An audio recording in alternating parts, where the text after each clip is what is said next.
South Africa founder and convener Sipho Pityana joins us now to pay tribute to Tito Mboweni. A very good afternoon, Mr. Pityana. Thanks very much for your time. You first met in exile. Yes. In Lesotho. Tell us about those years. Well, thank you very much to you and your viewers. Of course, I was in Lesotho for a very short period of time, and it was an environment that was characterized by very exciting and interesting debates around the politics of Southern Africa, generally Africa especially, and it was an environment bustling with great ideas and bustling, fearless engagement on issues, and I took a liking to him. We didn't get to know each other that much in Lesotho, but we connected when he went to the UK, where I was, and I think that's where our relationship cemented. And then in the first democratic government, he was appointed Labour Minister, and you were the Director General of Labour. Indeed, I was minded to have nothing to do with government, nor state, nor politics, and pursue an academic career. He was one of the leading lights in saying to me that none of us have an option to actually choose what we do. There's a country to build. We've won our democratic freedom. This is a foundation point, and we have to do what we need to do to ensure that it is sustained. Of course, I mean, you set in motion a whole raft of laws, that of labor laws, among them the Basic Conditions of Employment Act, which both of you championed. Yes, I would say that both of us understood that the plethora of labor legislation that we put in place was in large measure a victory that was achieved by workers. We were just privileged to be in a place and time where we not only had to dismantle discriminatory labor laws and the abominable labor laws that imposed unfavorable working conditions on many workers, which in modern day labor market political lingua is referred to as modern day slavery. So it was a fantastic opportunity to be part of the creation of a great foundation that set back a lot of that discrimination.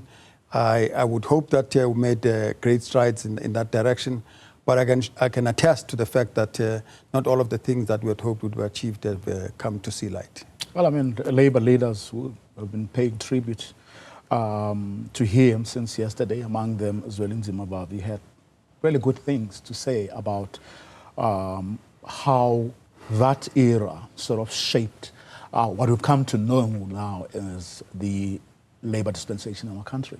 And rightly so, because remember, one of the things that gives one great sense of satisfaction is when you walk up and down the streets of this country today and see domestic workers no longer chained to the kitchen sinks of the madams and working endless and long hours, a state having a voice to cry and say farm workers are deserving of acceptable minimum wage. And certainly the minimum wage dispensation that prevails today, the precursor to it is the Basic Conditions of Employment legislation, which started off with sectoral determination. Now we have a minimum wage across the board. You can go to discrimination in the workplace. There's a great deal of black talent that lay hidden in very many places, prohibited from taking positions of responsibility in various aspects of the economy. But for employment equity legislation, which actually forced many an employer to consider some of those, and many of them have acquitted themselves exceptionally well, paying great tribute and confirming the efficacy of the steps that we took at that time. Well, but in later years, of course, he did anger workers on numerous occasions. I remember in the one instance, he wanted to, he was against increasing salaries for public sector workers, which angered your COSATUs. Well, it would not have been the first time that he angered workers. In the course of our engagement in labor legislation, there were many of those sort of episodes, but you wouldn't doubt where his heart lay. Certainly the point about in his argument with regard to ensuring that the fiscus is kept competent and that we don't accumulate huge debt. That debt, in fact, will be paid at some point by the same workers. So it's a continuum, if you like, to protect the interests of workers. We've got a great deal of debate around these things. Today, government, business, and so on talk about Operation Vulindlela. He actually is the architect of Operation Vulindlela around structural reforms. We were engaged when he was the Minister of Labour and I was Director General in conversations, not with federations, but with each of the trade unions to talk about the transformation that was facing us as a country in respect of various aspects of the economy. And we made an example, for instance, around what was happening in the telecoms. Every meeting we attended, trade union leaders would put a cell phone on the table and they would say, you dare not transform telecom because it will cost jobs. And yet they were subscribing to telephony and telecommunication system. That was a big challenge to telecom, and it didn't have the resources, the finances, the skills, and the technology to move and compete with these. And I think that many people would attest to the fact that the move in respect of that is what saved telecom, and probably some of the changes that are being proposed in Vulindlela are consistent with the need to modernize our economy and ensure that we are competent, create jobs, and grow the economy. Speaking of angering people, did he anger you the one time he called you noisy after, after you were critical of President Jacob Zuma at the time? Well, you would imagine that there would have been many moments of disagreements between Tito and I, but we had a tremendous respect for each other. He never disagreed with me about the fact that ANC was in a very difficult place and that we needed to speak out against that. He may not disagreed with some of the things that I was doing in respect of that, but he appreciated that I didn't need his permission to do what I thought was the right thing to do. But there was no doubt that he understood that, after all, he became one of the casualties of Jacob Zuma because he had hoped that he would continue as a governor for a third term. And they surprised him and removed him without much notice, despite promises that were made before. My view is that, you know, if you have somebody of Tito Mboweni's caliber in the leadership of the country, whether it's the ANC or cabinet, and you proceed to elect a Jacob Zuma to become either deputy president or president of the country, you deserve all the troubles that you face today.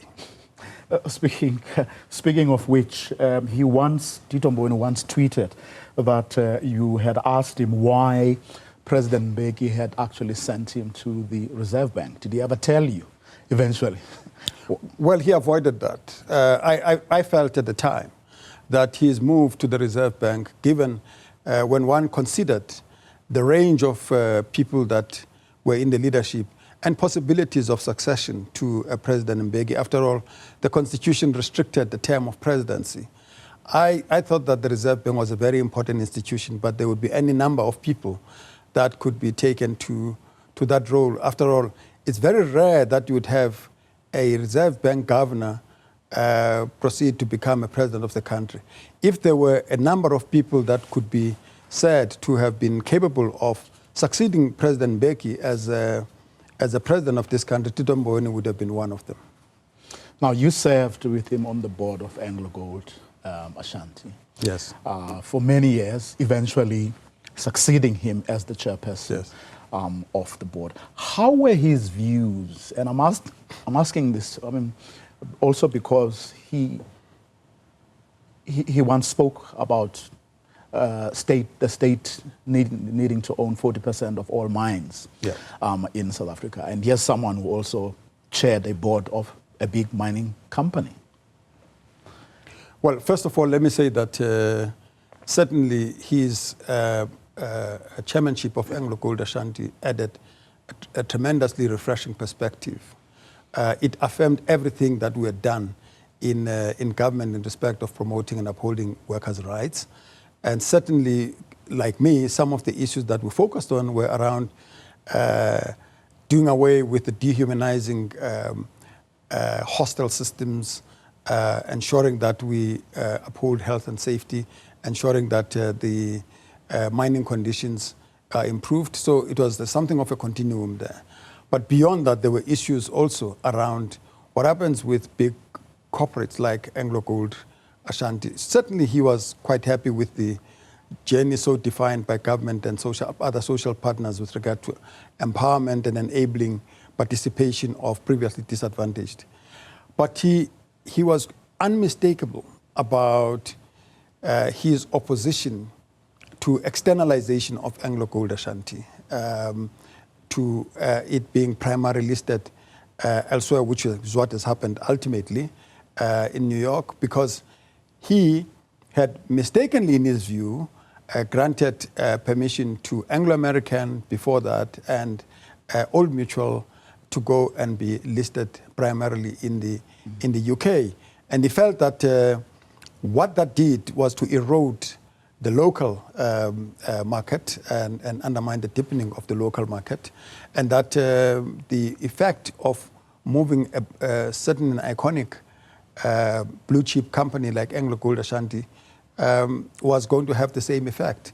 So as a Minister of Finance, when AngloGold continued to engage with government on this matter, he stood fast that he was opposed to this. And the reasons that he posited, particularly at that time, were around the concerns about what impact it would have on jobs and what impact it would have on the broader economy, because it would send a signal of an iconic company that was an African multinational player in the international system, about its confidence in the South African economy generally.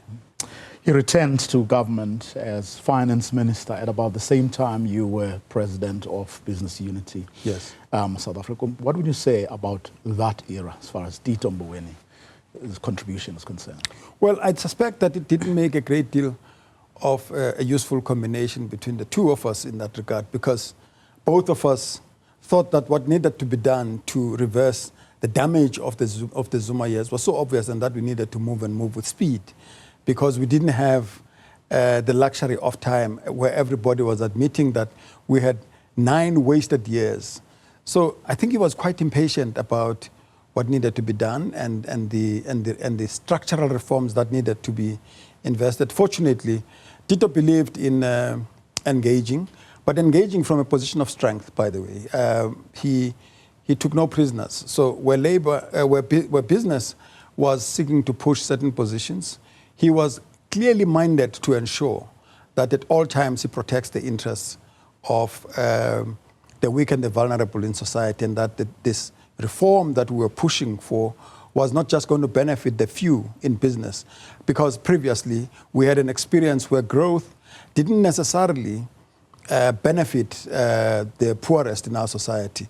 So it was quite clear that mistake was never going to be repeated with him presiding over the leading ministry in the economy. And I think those conversations helped us in shaping what I refer to as the post COVID-19 recovery program, which we shared with government. We had to be minded all the time that you can't just be about growth, you can't just be about enabling business to continue to invest and reap the benefits. You have to address the issue of inclusive growth. And that was not a magical wand, it was an outcome of considered conversations. And that enabled for a good, strong, reasonable partnership with government. Mr. Ptyana, let me thank you very much for your time today. Thank you very much for you, and thanks to your viewers. Still to come, we'll look at the government of national unity over 100 days later.